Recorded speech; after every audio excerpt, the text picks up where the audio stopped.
Hey guys, my name is Ahmed Sharif and today I'm going to be going over the eJPT exam or the eLearnSecurity Junior Penetration Tester exam, what I did to prepare for it, what I used, the materials I used, and basically just kind of do an exam review of the whole eJPT exam or the eLearnSecurity Junior Penetration Tester exam, and just kind of talk about the exam and just showcase it to you guys. So I'm here at the eLearnSecurity website, and if I scroll down you can see that the eJPT certification is over here. So what I want to do is, before I go into the certification, I want to talk about the course. So the course is called the PTS course, or the Penetration Testing Student course, and that's the course that you use to prepare for the eJPT certification. So I kind of want to go over that first. So the way you get the course is, the way I got the course, how I got the course is I got it completely free by using the INE starter pass. So if you go to INE.com, I'll have a link in the bio, and so if you want to go here, so INE.com /starter pass, I think it's about it.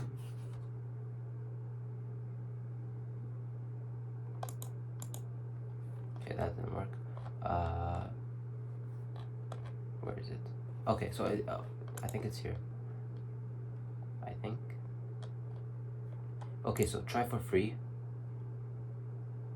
There we go. It's going to take you to the starter pass.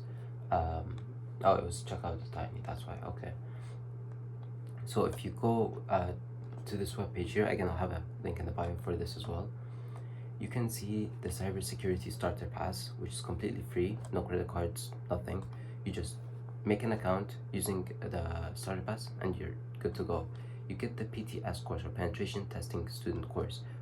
What resources do you get with the Penetration Testing Student? You get slides, you get videos, and you get labs. You get unlimited lab time with the starter pass, which I really like because I could practice over and over again without worrying about, do I have enough time? Maybe I should save some time.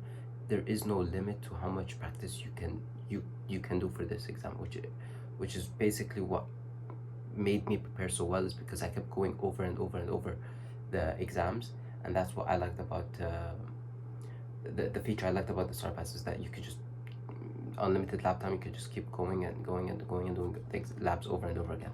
So that was very nice. And you also get 3 black boxes, so 3 penetration testing black boxes. These black boxes are well, a point on the labs in general. So the black boxes are also labs, but every lab also has a solution down at the bottom. There's a solution area. It's obviously not advised for you to look at that solution before completing it, but I did that. That's fine, as long as you learn. The main idea here is that you learn from looking at the solution. It's okay to not know how to do something, because for the data exfiltration lab, which is also part of the PTS course, I didn't know how to do that. It was very confusing for me at first. It took me about 3-4 times to do the lab until I got it eventually. So it's completely fine to struggle and to not be able to do a lab, as long as you can understand and learn how it's done. That's the benefit of what you get from the solution is what matters. It's not just, oh, I did the lab.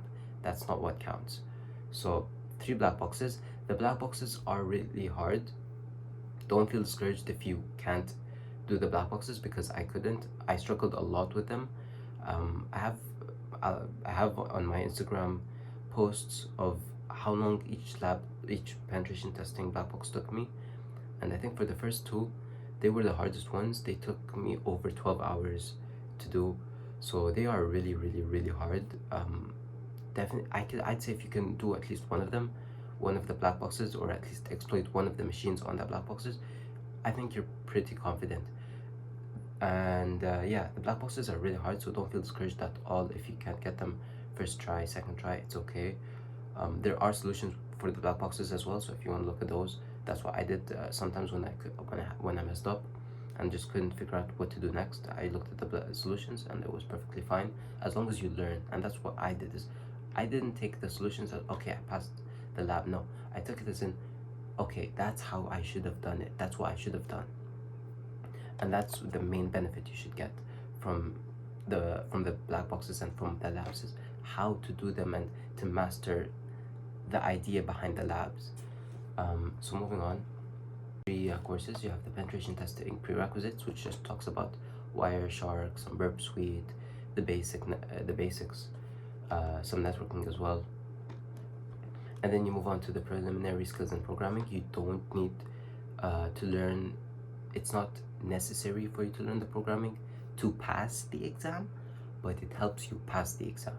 So with me, I learned Python. I think it was the easiest for me to pick up, and then Bash was also very easy for me to pick up. I used Hackersploits. I used Hackersploits because I had originally, before starting this course, I had learned Bash through Hackersploits channel. So I'll leave a link down in the bio as well for that. And yeah, and then you move on to C++ as well. C++ as well as so there are also two labs in this where you exploit via Python. So a Python exploitation lab and a C++ exploitation lab. C++ is very hard to pick up on, so don't feel discouraged at all if you can't get it first try as well. It's a very hard language, and again, you don't need it to pass the exam, but it definitely helps to understand if you ever need, if Nmap for some reason isn't running the way it's supposed to, you know how to create your own scanner effectively using Python. So that's always a good skill to have. And then penetration testing basics, and in this module is where you'll have the most fun. You can see that this has 9 hours, this has 11 hours, and this has 16 hours because this is where all of the really in-depth hacking, penetration testing skills are being taught, the actual hands-on penetration testing skills. And I definitely say you should focus on the labs here, on really all of the labs, but the labs in this course specifically you should really pay attention to and make sure you understand. So yeah, that's all I have to say on that. I want to go back and talk about the eJPT. So like I said, the eJPT is perfect for beginners. I'm 17 years old. I'm just starting out. I passed this exam. It was not that hard. Definitely was pulling my hair a couple of times during the exam, but it was very fun. Honestly, it was really fun. I really wish I could just do the exam again. I love the thrill of actually being on the keyboard, hacking and penetrating systems. It was very fun.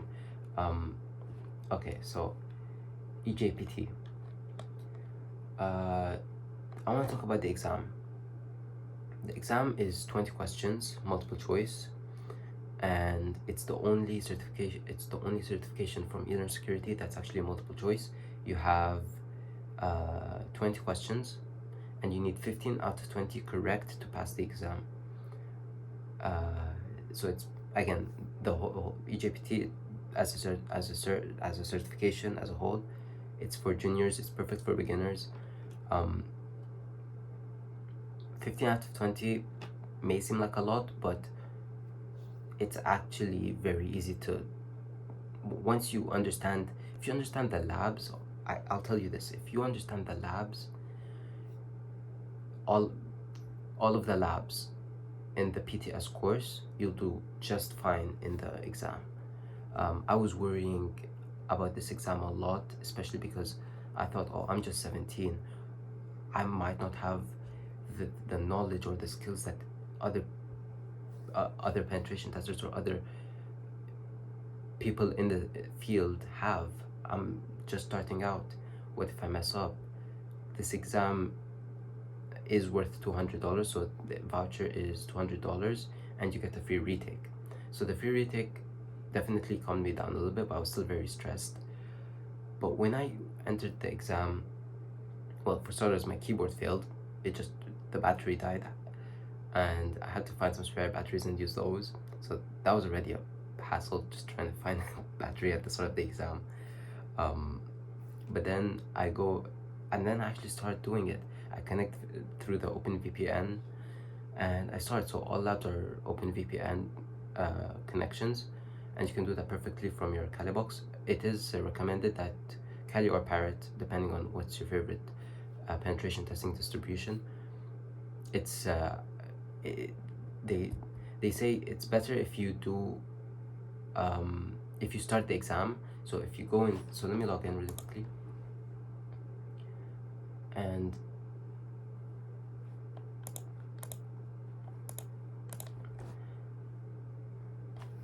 basically, if you go here onto exams, if you go here onto exams, and then you'll see the eJPT. Okay, so let me actually go here. You'll see down here, somewhere down here, it will say begin certification process. And that's the button you click. Once it does that, it will give you a zip file to download with basically the rules of engagement, and so what you have to do, what's in scope, what's out of scope, all of that, and a word list of usernames and passwords, which could be helpful in your penetration test. So that's always nice. And so if you're ever trying to brute force an SSH login or anything, that could help. And yeah, they also give you I think that's it. No, that's it. So yeah, and then you have 3 days to complete this exam. So 3 days. They give you 3 days so you don't stress about it. It definitely helped me not stress about it. But overall, I have to say the exam was very fun. I enjoyed the exam a lot. And yeah, overall, if I go back here, I just want to mention one thing. And if I go back one more time. Okay. So you can see here with the penetration testing student learning path, you can see the training by Aini, and when you press on that,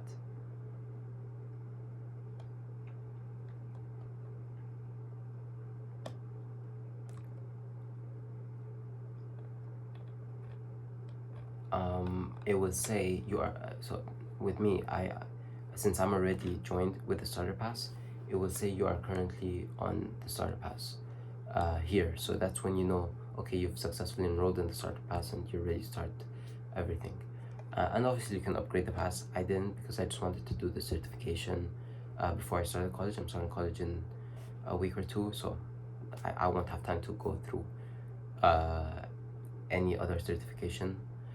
But yeah, definitely a fun certification to take.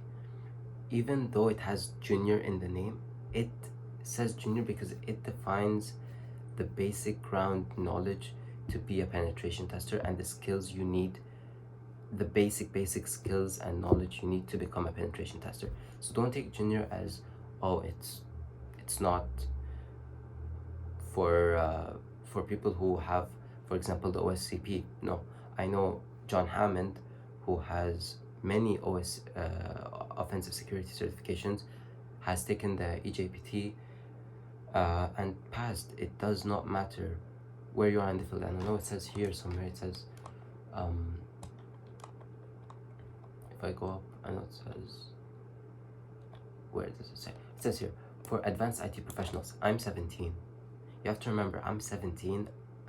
I'm turning 18 September 22nd. I'm still like, I'm new to the field as well. I'm not that big of an expert. I've definitely been just poking around the field, discovering what I like to do, and found that penetration testing is my thing.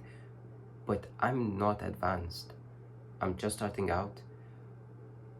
So advanced IT professionals, I kind of have to disagree with. Anyone can attempt the certification if you really want to get this certification, or you really have this drive and the dedication to do this. You can do it. I did it. I am proof you can do this. So if I could do it at 17 years old, anyone can do it. No matter how old you are, age is just a number. You can go after the certification. You can get it. It's easy. It's perfect for people who just want to start out, just like me. I strongly recommend you go after the certification if you are someone who's looking into penetration testing. I really enjoyed the exam. It was very fun. And yeah, that's it, guys. Thank you guys so much for watching. I hope you enjoyed this exam review of the eJPT. If you like, subscribe, comment, like the video. See you guys in the next video. Peace.